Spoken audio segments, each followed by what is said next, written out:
the politics of land dominated the speeches. NASA presidential candidate Raila Odinga revisited the Maasai land controversy by promising that the opposition coalition government will implement the TJRC report and prioritize land reforms. NASA also pledged to implement in full its manifesto that was launched yesterday. Stephen Leteau begins our broadcast tonight. Narok County played host to the NASA Pentagon. The Raila Odinga Kalonzo Musyoka-led team combing through Narosura, Nosaen and Emurwadikir in Transmara, drumming up support for their manifesto launched yesterday. Hata polisi, askari tutapandisha mshahara yao na kujengea nyumba sawasawa ili walinde wananchi sawasawa. Sisi wananasi tumesema tutaongeza marudufu kutoka 15% hadi 45%, na hivi basi kuboresha maisha nyumbani. Zile pesa zinaporwa na Jubilee kule Nairobi zitaletwa mashinani. Bali tufanye mabadiliko Kenya hii. Wangapi wanakubaliana na mimi tufanye mabadiliko? Apart from the free primary to secondary school education, the NASA team has weighed on the land question as they intensify their hunt for votes in Maasai land. Amekuja kachukua ile shamba ya Joseph Murumbi, amenyakua. Na kila mahali wananyakua. Hapa na pale. Juzi mimi niliambia wa Masai kule Kajiado, ati najua mnauza mashamba kwa sababu ya ufukara. Sababu ya ufukara. Tutapigana na ufukara ili msilazimishwe kuuza mashamba zenu. Kuna shamba yetu hapa ambayo imeibwa. Shamba ya Murumbi iliibwa hapa eka 2007. Odinga revisiting the Jubilee manifesto, terming it as another set of empty promises. Wanasema uongo mingi zaidi. Juzi walizindua manifesto. Sisi tulileta yetu jana. Leo asubuhi Uhuru na payuka. Ameenda tena leo kutoa manifesto nyingine tena. Anaona ile ambayo alisema haikutosha. Ati ile ya NASA imeshinda yake. Kama wewe ni serikali unawezaje kulaunch manifesto? Ungekuja kueleza vile umejaribu kufanya, ama sivyo? Sisi tumetoa manifesto kusema kuanzia mwezi wa 9 watoto wa Kenya kutoka pre-unit mpaka form 4 hawatalipa karo. Nataka barabara ambayo italink Transmara direct to the Narok County headquarters. Na nataka tu kuambia nyinyi watu wa hapa Nosaen ama Transmara, sisi tutapigia NASA kura. NASA hopes to run away with a huge chunk of the over 340,000 votes, promising the region devolved industries. Na tutahakikisha kwamba viwanda kama vya sukari tunafanya mazungumzo na Komesa kwa mfano. Kila mtu ambaye amehitimu umri wa miaka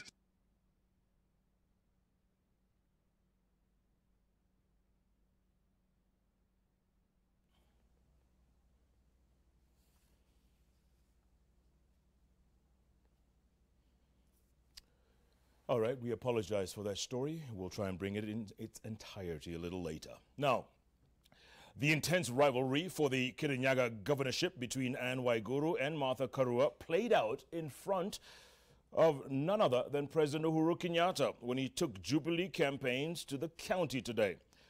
President Kenyatta was forced to act neutral as supporters of the two fierce rivals, who are both backing his re-election, battled each other for his attention. Jackie Maribe witnessed the scenes. She'll be bringing us that story very shortly. Chaos broke out at the Moi Teaching and Referral Hospital in Eldoret as striking nurses stormed the facility to force their colleagues, who are still working, to join the strike. And in Nairobi, clinical officers threatened to down their tools on Saturday if a raft of grievances are not addressed. Wilkiston Yabwa brings us the details. Chaos erupted at the gates of the Moi Teaching and Referral Hospital 23 days after nurses across the country downed their tools, striking nurses from the hospital, staging a demonstration. seeking to eject those who had turned up for work at the hospital.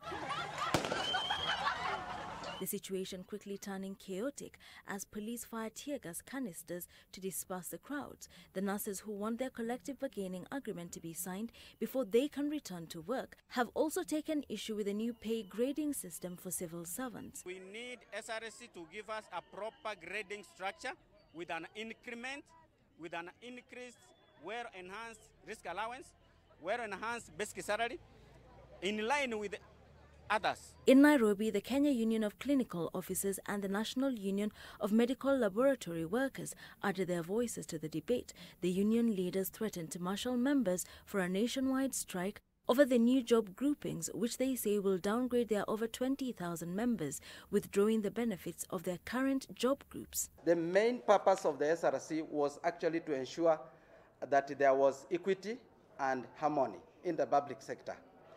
This issue will escalate the disharmony and hence cause a lot of havoc in the health sector. We shall withdraw the services. That's the only way we have to do, because it seems the government of the day only understands that language. The clinical officers and lab workers are also unhappy with the creation of several new positions that lack the representation of clinical officers. Only doctors meet the criteria for appointment as Director General of Health, as prescribed in the health bill that was signed into law by President Kenyatta last week.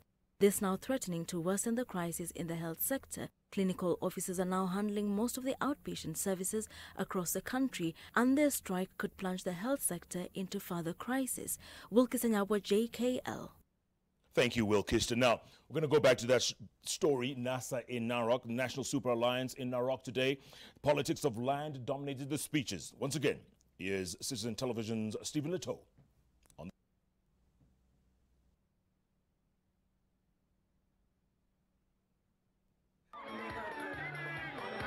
The Raila Odinga Kalonzo Musyoka-led team combing through Narosura, Nosaen and Emurwadikir in Transmara, drumming up support for their manifesto launched yesterday. Hata polisi, askari tutapandisha mshahara yao na kujengea nyumba sawasawa ili walinde wananchi sawasawa. Sisi wananasi tumesema tutaongeza marudufu kutoka 15% hadi 45%. Na hivi basi kuboresha maisha nyumbani. Zile pesa zinaporwa na Jubilee kule Nairobi zitaletwa mashinani. Bali tufanye mabadiliko Kenya hii. Wangapi wanakubaliana na mimi tufanye mabadiliko? Apart from the free primary to secondary school education, the NASA team has weighed on the land question as they intensify their hunt for votes in Masailand. Amekuja kachukua ile shamba ya Joseph Murumbi. Amenyakoa. Na kila mahali wananyakua hapa na pale. Juzi mimi niliambia wa Masai kule Kajiado, ati najua mnauza mashamba kwa sababu ya ufukara. Sababu ya ufukara. Tutapigana na ufukara ili msilazimishwe kuuza mashamba zenu. Kuna shamba yetu hapa ambayo imeibwa. Shamba ya Murumbi iliibwa hapa eka 2007. Odinga revisiting the Jubilee manifesto, terming it as another set of empty promises. Wanasema uongo mingi zaidi. Juzi walizindua manifesto. Sisi tulileta yetu jana. Leo asubuhi Uhuru na payuka. Ameenda tena leo kutoa manifesto nyingine tena. Anaona ile ambayo alisema haikutosha. Ati ile ya NASA imeshinda yake. Kama wewe ni serikali unawezaji kulaunch manifesto? Ungekuja kueleza vile umejaribu kufanya, ama sivyo? Sisi tumetoa manifesto kusema kuanzia mwezi wa 9 watoto wa Kenya kutoka pre-unit mpaka form 4 hawatalipa karo. Nataka barabara ambayo italink Transmara direct to the Narok County headquarters.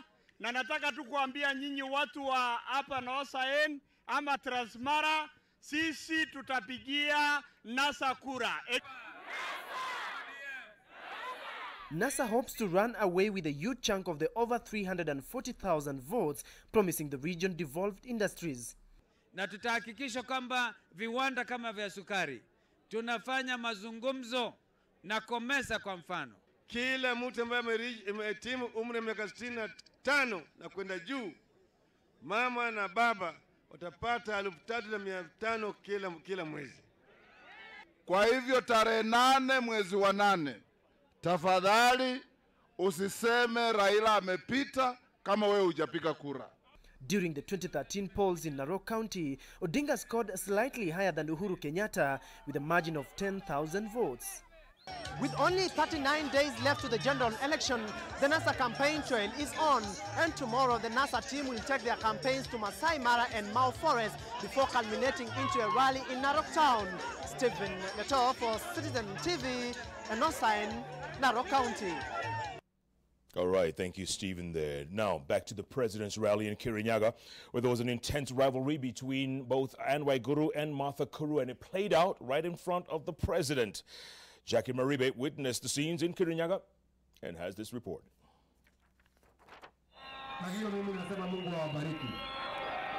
Being the home to two forceful rivals for the Kirinyaga governorship who support his candidature, a visit to the county was always going to pose an awkward loyalty test to President Kenyatta. And true to expectations, the fierce rivalry was at play today when Kenyatta led the Jubilee honchos to galvanize the support of the 350,000 registered voters in the county.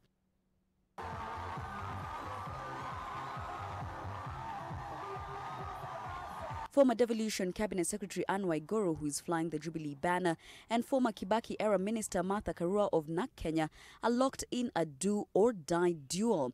And caught in the crossfire, a cautious Kenyatta opted to play neutral.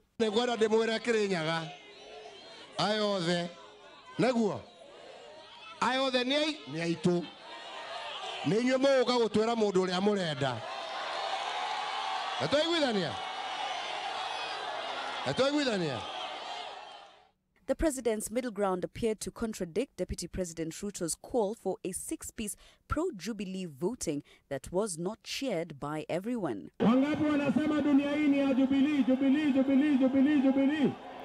But away from the delicate act of keeping feuding Jubilee siblings happy, the president and his deputy tore at the main rival's manifesto launched yesterday.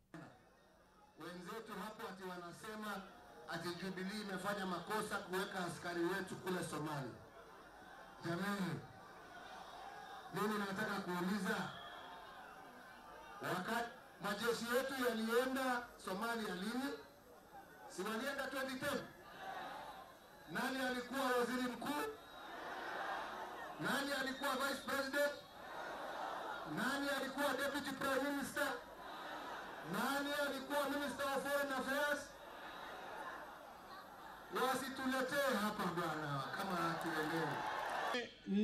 The NASA, or is it called whatever it is called, the NASA group, they have no moral authority to talk about corruption cartels, because their entire campaign, including the choppers they are using, is funded by corrupt cartels who siphoned billions of money from Anglo leasing to every other scandal that took place in our country. We want to tell them the story they are telling us about corruption cartels, they can go and tell it to their birds. In the presidency's opinion, NASA was only whipping up Kenyans' emotions. The collapse of the Sigiri Bridge in Busia just 12 days after he unveiled it also apparently on the president's mind, with Kenyatta firing a warning shot to shoddy contractors. People who are being given contracts and not completing watakuwa blacklisted na wasiseme kazi inapatiwa wengine. The Jubilee team would tour Kirinyaga, Kutus, Kerugoya, Baricho, Sagana, Mwea and Wanguru as they rallied the 350,000 vote-rich region to back them. The gloves are now clearly off now that the two manifestos for the key political giants are available for the public. And it is clear that in the coming days and weeks, as these campaigns continue, both sides will continue to tear into each other's agenda for the country, even as Jubilee now more than ever exudes confidence that their political competitors have got nothing to offer Kenyans. Jackie Maribe, Citizen TV in Kagio, Kirinyaga County. All right, thank you very much, Jackie. Before we go to our next story, right there is our live shot Our guest tonight, Kiambu County Governor William Kabogo, who has just entered the building. I understand he's in the building. There he is, yeah, literally just entering the building. And sitting opposite Governor, hey, Governor, how you doing? Sitting opposite the governor is his fiercest rival, Ferdinand Waitito, a.k.a. Baba Yao. Hey, Baba Yao. Salimia Mashabix. Okay, there he is. All right. So, by the way, they're not both going to be on this show. We'd love for them to be on this show, but they're not. Ferdinand Waitito is going to our sister station in Noro. Governor Kaboko will be joining me right here on the bench. You can't make this stuff up. If the fists start flying, we'll let you know. Stay tuned. In other news, Kenya is tonight celebrating a milestone in combating HIV with the introduction of one of the most advanced drugs in HIV treatment. The head of National AIDS and State Control Program, Dr. Martin Sirengo, says the new drug is easier to take, has less side effects, and is less likely to cause resistance for patients living with the virus. Sylvia Chibet has that story.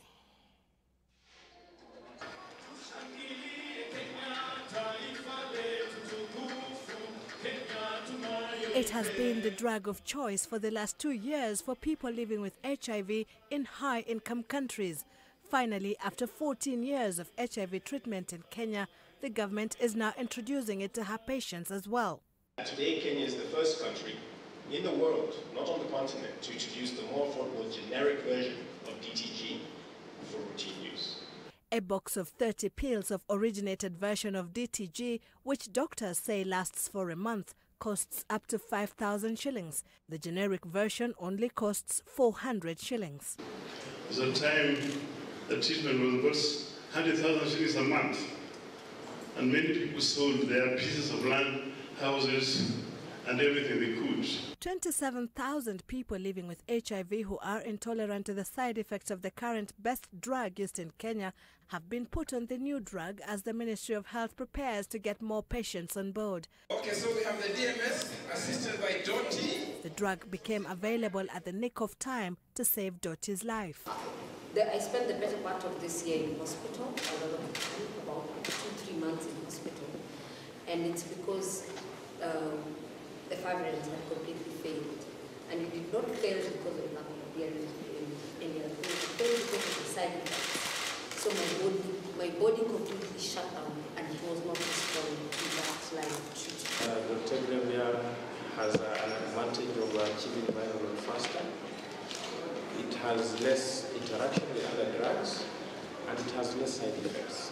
We can use it relatively well in patients who may have milder renal and liver diseases, and there's now increasing evidence of safety in pregnancy and children. It's this kind of medical advances that turned HIV from a death sentence into a manageable condition. The introduction of DTG treatment for people living with HIV is a significant step for Kenya, a country that has been said to have the 4th largest HIV epidemic worldwide.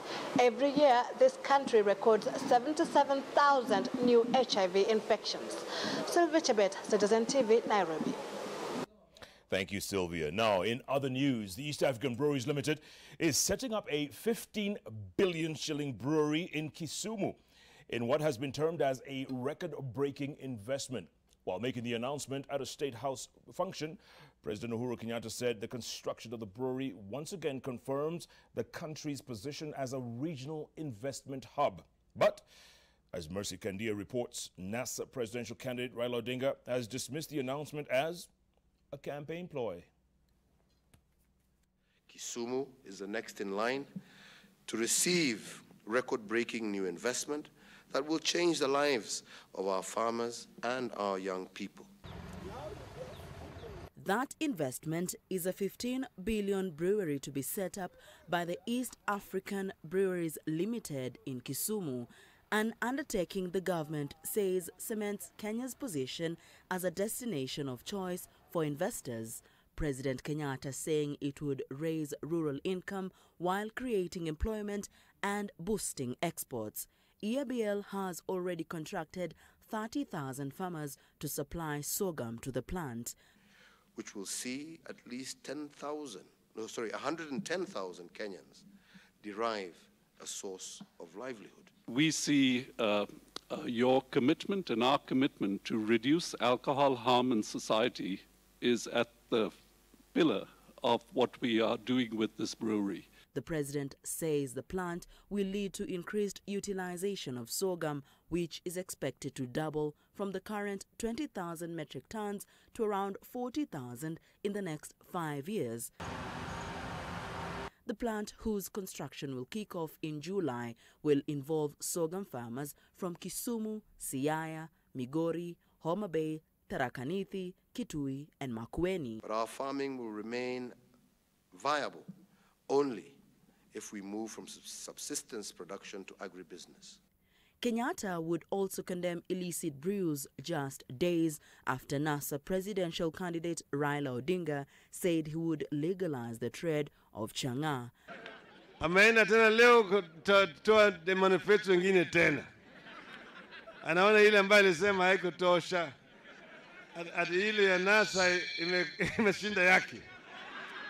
Wanatetemeka. Factory ya kutengeneza sukari au kutengeneza pombe ni private investment. Hiyo si investment ya Jubilee. President Kenyatta says his government will establish an industry in every county. Masikandie Tanui, JKL. Okay, thank you, Mercy. Now back to a bit of campaign news, and the unveiling of both Jubilee and NASA manifestos ideally offers voters opportunities to critically examine both documents for informed decision-making on whom to vote for. But how exactly do the two documents compare? Well, Sam Gitugu looks at their similarities and differences.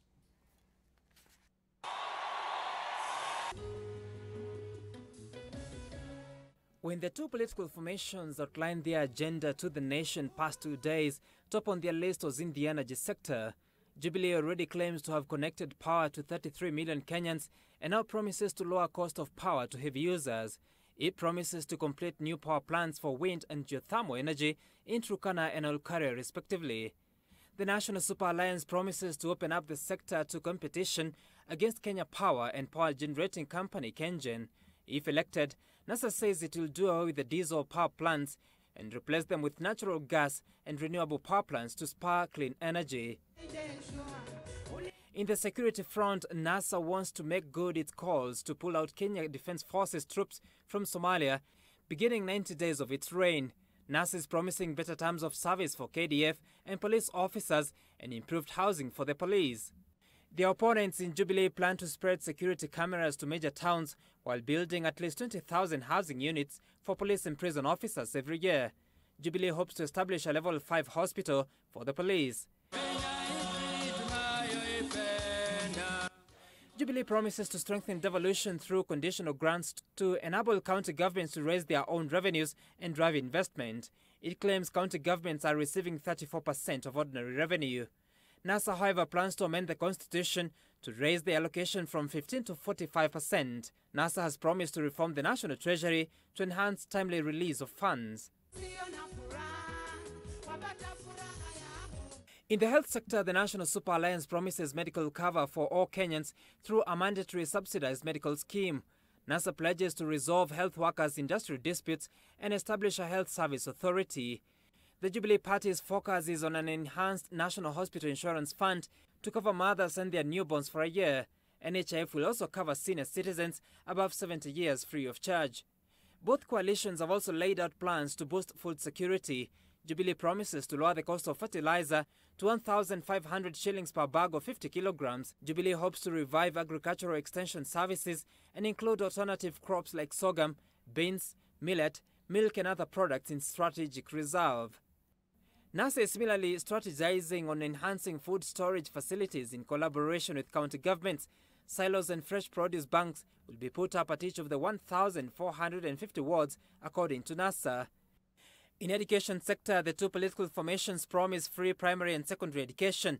While the National Super Alliance is promising free secondary education as soon as this September, Jubilee is offering free day secondary. For NASA, HELP beneficiaries will have up to 18 months from their date of graduation to start repaying their loan from the current 12 months from completion of studies. Sam Gituko, Citizen TV, Nairobi. Thank you, Sam. Now, news around the country, and police in Bungoma have arrested a woman for allegedly kidnapping a 7-year-old girl and demanding ransom. We have that and other stories in our news roundup. Proverbial 40 days were over for this woman. Margaret Nasimiu was arrested in a police dragnet when she allegedly demanded for ransom from the parents of her victim. It is believed that Nasimiu, together with her accomplices, visited Christ the King School in Bungoma and duped the 7-year-old into believing that they were sent to pick her up by her parents. Tumesaidiwa na watu ya CIU kutrack paka yesterday tukajua ako Kiminini in Trans Nzoia district. So we send officers wameenda huko na leo saa 6 na 40 to manage to arrest the accused. Police are looking for 2 other suspects who managed to escape. Elsewhere in Mombasa, the controversy surrounding the erection of campaign billboards by Governor Ali Hassan Joho's arrivals took a dramatic twist Wednesday after county marshals forcefully pulled down billboards belonging to vibrant Democratic Party gubernatorial aspirant Hezron Awiti. The marshals accused Awiti of circumventing the law in erecting the billboards. This coming just days after Jubilee gubernatorial candidate Suleiman Shahbal accused Joho of using his incumbency to bar competitors from accessing county facilities.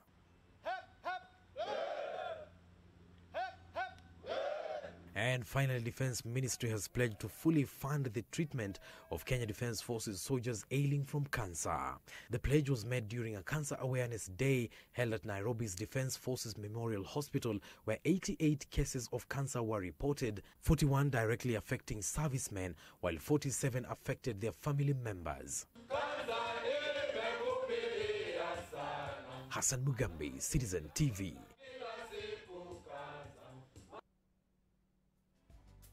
Decided to invade the green room, the VIP room. Governor, how are you, sir? What's the coffee? Good to see you, Paul. How you doing? How you doing, brother? Good to see you, man. Thanks so much for coming. Yeah. Sorry, I'm a bit late. No problem. But this guy's just Oh, Mheshimiwa. Thank you, brother. That's how it Good goes, to see you. man. Good to see you. Baba Yao. How you doing, man? Karibu sana. Are you okay? One of these days you'll come on the show with this man. Baba, yeah. You'll come on. Promise me, please. You'll come. Good to see you guys together in the same room. Depends on how you conduct it. Okay. You can see it's very busy in here. It's going to be in English or Israeli.